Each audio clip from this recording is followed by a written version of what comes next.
Story with Binaca. सुनिए कहानी Binaca की जुबानी। महाभारत की 10 प्रेम कहानियां जिन्होंने बदल दिया इतिहास।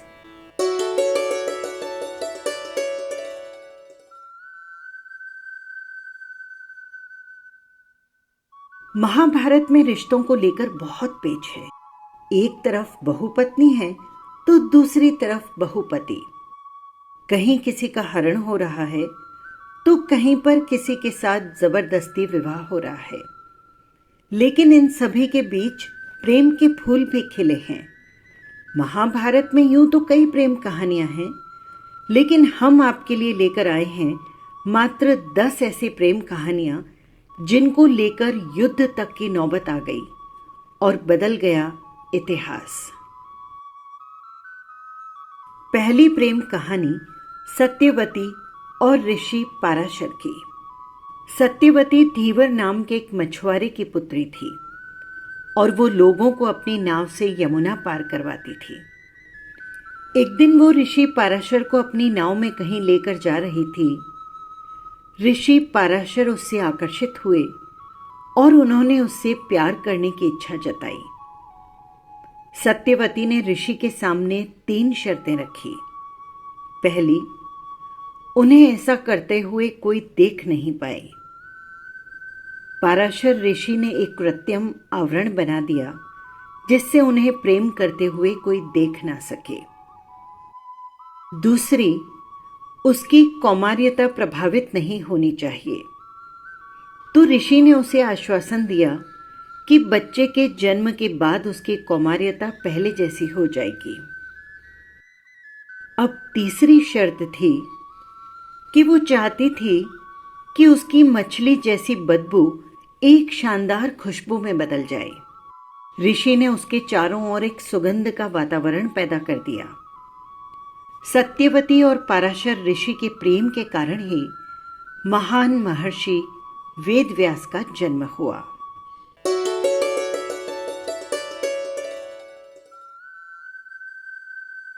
दूसरी प्रेम कहानी शांतनु और सत्यवती की। इसी सत्यवती ने शांतनु से विवाह किया था। यदि शांतनु सत्यवती से प्रेम नहीं करते तो महाभारत और कुरुवंश का इतिहास कुछ और ही होता। महाराजा शांतनु को गंगा से एक पुत्र मिला जिसका नाम उन्होंने देवव्रत रखा। देवव्रत हस्तिनापुर का युवराज घोषित कर दिया गया। यही देवव्रत आगे चलकर भीष्म कहलाए।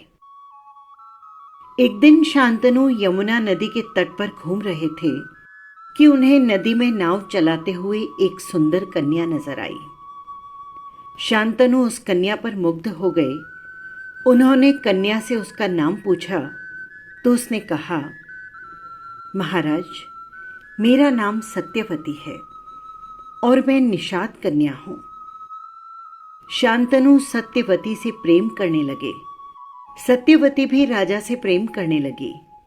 एक दिन शांतनु ने सत्यवती के पिता के समक्ष सत्यवती से विवाह का प्रस्ताव रखा, लेकिन सत्यवती के पिता ने यह शर्त रखी कि मेरी पुत्री से उत्पन्न पुत्र ही हस्तिनापुर का युवराज होकर राजा होगा, तभी मैं अपनी कन्या का हाथ आपके हाथ में सौंपूंगा। राजा इस प्रस्ताव को सुनकर अपने महल लौट आए और सत्यवती की याद में व्याकुल रहने लगे। जब ये बात भीष्म को पता चली तो उन्होंने अपने पिता की खुशी की खातिर आजीवन ब्रह्मचारी रहने की शपथ ली और सत्यवती का विवाह अपने पिता से करवा दिया।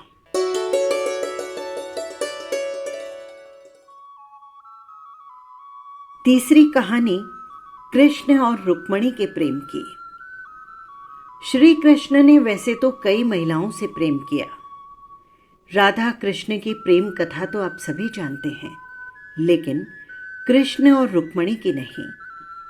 विदर्भ के राजा भीष्मक की पुत्री रुक्मिणी ने मन ही मन में ये तय कर लिया कि वो कृष्ण को छोड़कर अन्य किसी को अपने पति के रूप में स्वीकार नहीं करेगी। उधर कृष्ण को भी इस बात का पता था, किंतु रुक्म चाहता था कि उसकी बहन का विवाह कृष्ण की बुआ के लड़के चेदीराज शिशुपाल के साथ हो। रुक्म के माता पिता के विरोध के बावजूद उसने अपनी बहन का कृष्ण के शत्रु शिशुपाल के साथ रिश्ता तय कर विवाह की तैयारियां शुरू कर दी। रुक्मणी को जब इस बात का पता चला तो वो बड़ी दुखी हुई और तब उसने एक ब्राह्मण को द्वारिका श्री कृष्ण के पास भेजा। अंततः श्री कृष्ण को रुक्मणी का हरण कर उनसे विवाह करना पड़ा।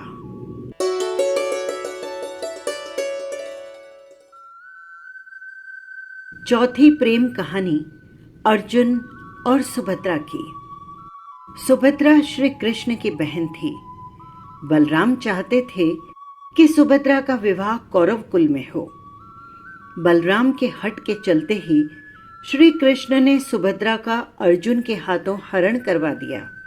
बाद में द्वारिका में सुभद्रा के साथ अर्जुन का विवाह विधि पूर्वक संपन्न हुआ।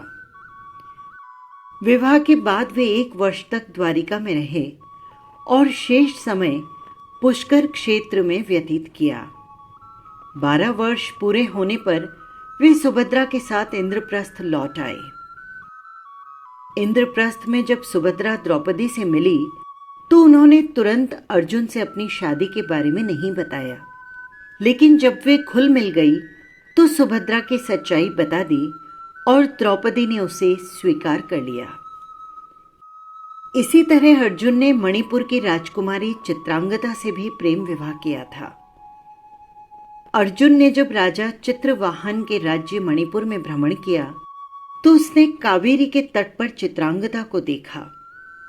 वो बहुत सुंदर थी। अर्जुन को उससे प्यार हो गया। जब उसने राजा चित्रवाहन से उसका हाथ मांगा तो उन्होंने शर्त रखी कि उनका पुत्र मणिपुर लाया जाना चाहिए और उसे मणिपुर का राज्य संभालना होगा। इस बात पर अर्जुन राजी हो गए। जब अर्जुन के पुत्र बब्रुवाहन का जन्म हुआ तो अर्जुन अपने भाई के पास इंद्रप्रस्थ जाने लगे और उन्होंने अपनी पत्नी और बेटे को वहीं छोड़ दिया। चित्रवाहन की मृत्यु के बाद बब्रुवाहन मणिपुर के राजा बने। कहते हैं कि महाभारत के युद्ध के बाद बब्रुवाहन ने अपने पिता अर्जुन को भी युद्ध में हरा दिया था। इसी तरह अर्जुन ने एक नाग कन्या उलूपी से भी प्रेम विवाह किया था, जिसकी कहानी हम आपको बाद में सुनाएंगे। पहले सुनिए सांब और लक्ष्मणा की प्रेम कहानी।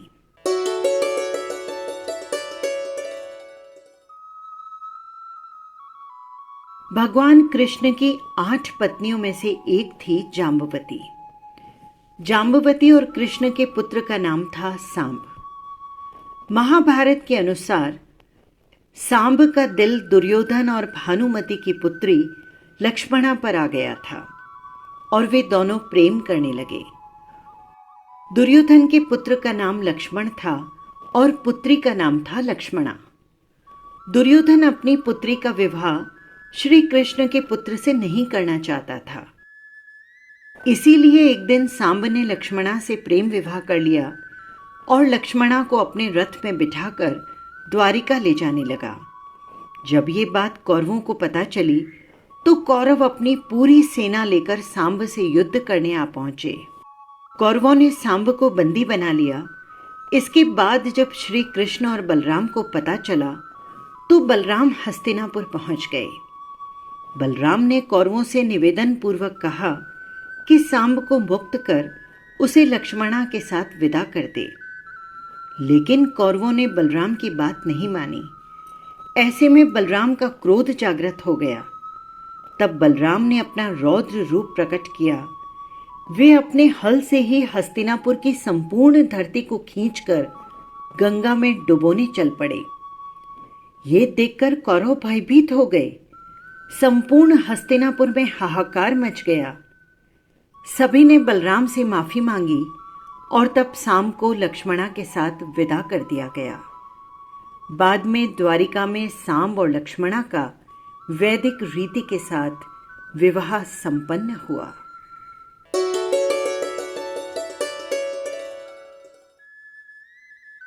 छठी प्रेम कहानी हिडम्बा और भीम की।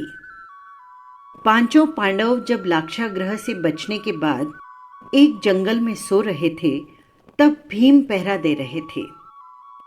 जिस जंगल में वे सो रहे थे, उस जंगल का राजा राक्षस राज हिडम्ब था और उसकी एक पुत्री थी जिसका नाम था हिडम्बा, जो कि एक नरभक्षक थी। उसने जंगल में जब भीम को देखा तो उसके प्रति उसका प्यार उमड़ पड़ा और उसने अपना भेष बदलकर भीष्म के साथ शादी करने का प्रस्ताव रखा। बहुत कठिनाइयों के बाद उन दोनों का विवाह हो गया। दोनों कुछ समय तक साथ रहे, लेकिन जब भीम को उसके राक्षस कुल के होने का पता लगा तो उसने उसे छोड़ दिया। भीम के चले जाने के बाद उसने घटोत्कच को जन्म दिया, जिसकी उसने बिना किसी पश्चाताप के अकेले ही देखभाल की। अब सुनिए 7वीं प्रेम कहानी अर्जुन और उलूपी की।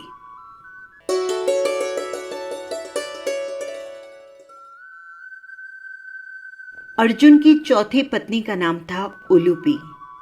कहते हैं कि उलूपी एक जल परी थी। उन्हीं ने अर्जुन को जल में हानि रहित होने का वरदान दिया था।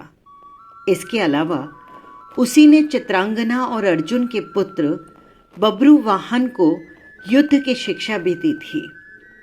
महाभारत युद्ध में अपने गुरु भीष्म पितामह को मारने के बाद ब्रह्मपुत्र से शापित होने के बाद उलूपी ने ही अर्जुन को शाप मुक्त भी किया था।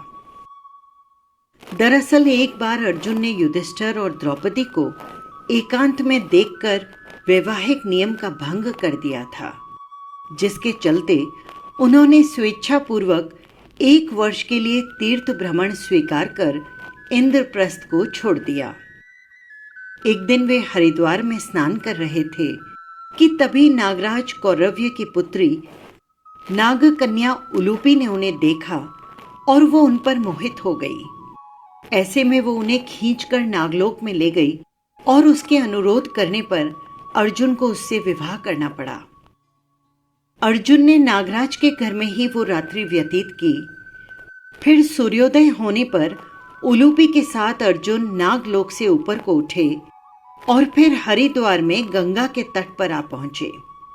उलूपी उन्हें वहां छोड़कर पुनः अपने घर में लौट गई। जाते समय उसने अर्जुन को यह वरदान दिया कि आप जल में सर्वत्र अजय होंगे और सभी जलचर आपके वश में रहेंगे। अर्जुन और नागकन्या उलूपी के मिलन से अर्जुन को एक वीर पुत्र मिला, जिसका नाम रखा गया ईरावन।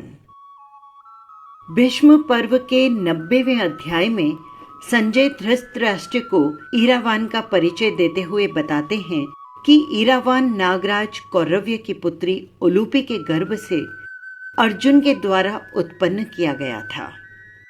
नागराज की वो पुत्री उलूपी संतानहीन थी। उसके मनोनीत पति को गरुड़ ने मार डाला था, जिससे वो अत्यंत दीन और दयनीय हो रही थी। ऐरावत वंशी कौरव्य नाग ने उसे अर्जुन को अर्पित किया और अर्जुन ने उस नाग कन्या को भार्या रूप में ग्रहण किया था। इस प्रकार अर्जुन पुत्र उत्पन्न हुआ। ईरावन सदा मातृ कुल में रहा। वो नागलोक में ही माता उलूपी द्वारा पाल पोसकर बड़ा किया गया और सब प्रकार से वहीं उसकी रक्षा की गई थी। ईरावन भी अपने पिता अर्जुन की भांति ही रूपवान, बलवान, गुणवान और पराक्रमी था।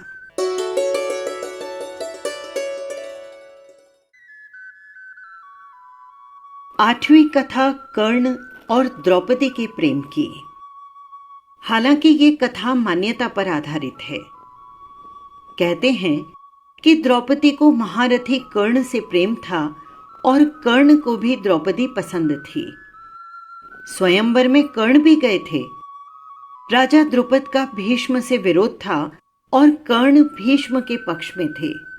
राजा द्रुपद ने द्रौपदी को पहले ही बता दिया था कि कर्ण एक सूत पुत्र है और यदि तुमने उसे पसंद किया तो तुम जीवन भर एक दासी की पत्नी के रूप में पहचानी जाओगी। स्वयंवर में निराश द्रौपदी ने एक कठिन निर्णय लेते हुए भरी सभा में कर्ण को सूत पुत्र कहकर अपमानित किया था। लेकिन फिर भी चीरहरण के दौरान द्रौपदी को कर्ण से उम्मीद थी, लेकिन कर्ण ने अपने अपमान को याद किया और वहां द्रौपदी की कोई सहायता नहीं की। बाद में जब भीष्म पितामह मृत्युशैया पर लेटे थे, तब कर्ण ने उनसे कहा कि वे द्रौपदी को चाहते थे। ये बात द्रौपदी ने भी सुनी और पहली बार द्रौपदी को पता चला कि कर्ण भी उससे प्रेम करते थे।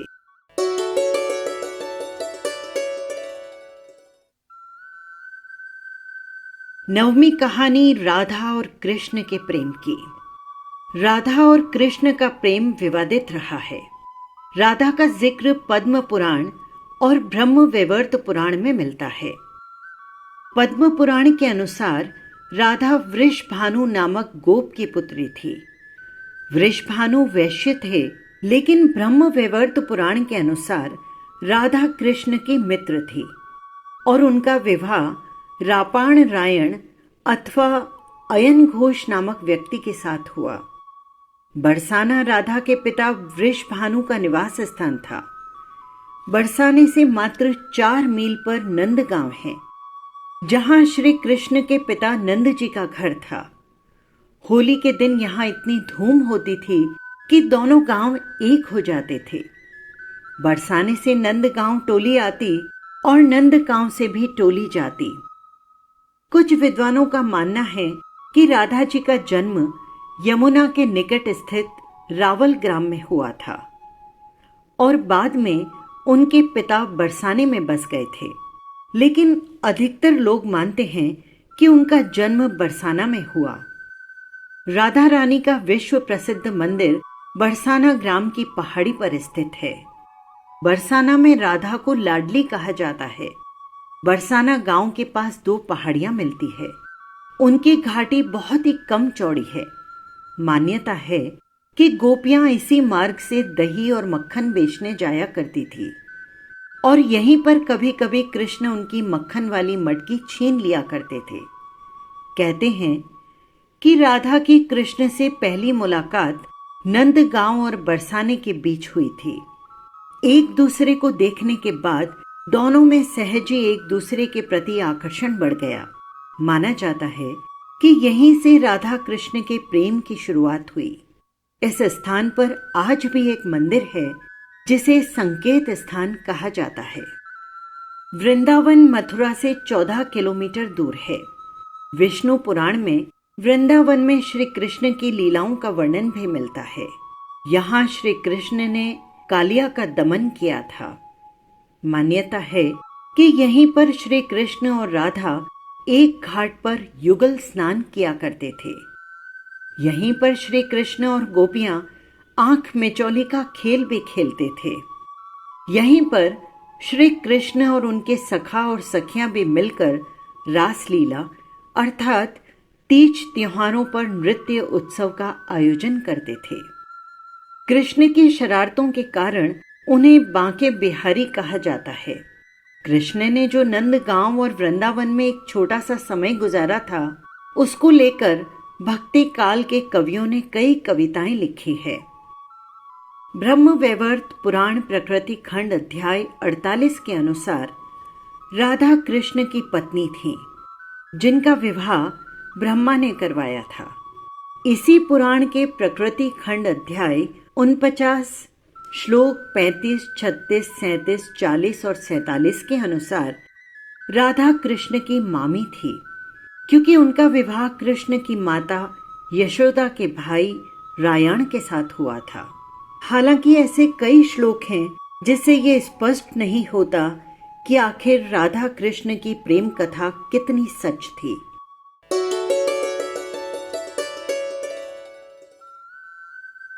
सुनिए 10वीं प्रेम कथा राजा दुष्यंत और शकुंतला की। ये प्रसिद्ध कथा महाभारत में मिलती है। पुरुवंश के राजा दुष्यंत और शकुंतला के पुत्र भरत की गणना महाभारत में वर्णित 16 सर्वश्रेष्ठ राजाओं में होती है। कालिदास कृत महान संस्कृत ग्रंथ अभिज्ञान शकुंतलम के एक वृतांत के अनुसार राजा दुष्यंत और उनकी पत्नी शकुंतला के पुत्र भरत के नाम से भारतवर्ष का नामकरण हुआ। मरुद्रोणों की कृपा से भरत को भारद्वाज नामक पुत्र मिला। भारद्वाज महान ऋषि थे। चक्रवर्ती राजा भरत के चरित्र का उल्लेख महाभारत के आदि पर्व में भी लिखा है। एक दिन राजा दुष्यंत ने वन में कण्व ऋषि के आश्रम में शकुंतला को देखा और वे उस पर मोहित हो गए। शकुंतला विश्वामित्र और मेनका की संतान थी। दोनों ने गंधर्व विवाह किया और वन में रहने लगे। शकुंतला के साथ अच्छे दिन बिताने के बाद राजा पुनः अपने राज्य जाने लगे और उन्होंने शकुंतला से वापस लौटकर उन्हें ले जाने का वादा किया। वे अपनी निशानी के रूप में उसे एक अंगूठी देकर चले गए। एक दिन शकुंतला के आश्रम में ऋषि दुर्वासा आए। शकुंतला ने उनका उचित सत्कार नहीं किया तो उन्होंने शाप दे दिया कि जा, तू जिसे भी याद कर रही है वो तुझे भूल जाएगा। गर्भवती शकुंतला ने ऋषि से अपने किए की माफी मांगी। ऋषि का दिल पिघल गया और उन्होंने कहा कि कोई निशानी जब तुम उसे बताओगी तब उसे सब कुछ याद आ जाएगा। शकुंतला राजा से मिलने के लिए निकल गई। रास्ते में वो अंगूठी एक तालाब में गिर पड़ी, जिसे मछली ने निगल लिया। शकुंतला जब राजभवन पहुंची तो राजा दुष्यंत ने उन्हें पहचानने से इनकार कर दिया। राजा दुष्यंत द्वारा शकुंतला के अपमान के कारण आकाश में बिजली चमकी और शकुंतला की मां मेनका उन्हें ले गई। उधर वो मछली एक मछुआरे के जाल में आ गई, जिसके पेट से वो अंगूठी निकली। मछुआरे ने उस अंगूठी को कीमती समझकर राजा को भेंट कर दी। राजा दुष्यंत ने जब अंगूठी देखी तो उन्हें सब कुछ याद आ गया और महाराज दुष्यंत बहुत पछताए। कुछ समय के बाद इंद्रदेव के निमंत्रण पर देवों के साथ युद्ध करने के लिए राजा दुष्यंत इंद्र नगरी अमरावती गए। युद्ध के बाद वे आकाश मार्ग से वापस लौट रहे थे। तभी रास्ते में कश्यप ऋषि के आश्रम में एक सुंदर बालक को खेलते देखा। मेनका ने शकुंतला को कश्यप ऋषि के आश्रम में छोड़ा हुआ था और वो बालक कोई और नहीं शकुंतला का ही पुत्र था। जब उस बालक को राजा दुष्यंत ने देखा तो उसे देखकर उनके मन में प्रेम उमड़ आया। वो जैसे ही उस बालक को गोद में उठाने को हुए तो शकुंतला की सखियों ने चेताया कि राजन, आप इस बालक को छुएंगे तो इसके भुजा में बंधा हुआ काला डोरा सांप बनकर आपको डस लेगा। राजा ने इस चेतावनी पर ध्यान नहीं दिया और बालक को गोद में उठा लिया। लेकिन बालक को उठाते ही उसकी भुजा में बंधा काला डोरा टूट गया, जो कि उसके पिता की निशानी थी। शकुंतला की सहेलियों ने सारी बात शकुंतला को बताई तो वो दौड़ती हुई राजा दुष्यंत के पास आई। राजा दुष्यंत ने भी शकुंतला को पहचान लिया और अपने किए की क्षमा मांगी और उन दोनों को लेकर अपने राज्य में चले आए। महाराज दुष्यंत और शकुंतला ने उस बालक का नाम भरत रखा, जो आगे चलकर एक महान प्रतापी सम्राट बना। और इसी महान प्रतापी सम्राट भरत से हुई महाभारत की शुरुआत। ये थी महाभारत की 10 प्रेम कहानियां, जिन्होंने बदल दिया था इतिहास। आपको कैसी लगी कमेंट बॉक्स में ज़रूर लिखिएगा। और हाँ, यदि चैनल को सब्सक्राइब नहीं किया हो तो सब्सक्राइब कर लीजिएगा, जिससे हर कहानी सीधे पहुंच सके आप तक। फिर मिलेंगे किसी नई कहानी के साथ। नमस्कार।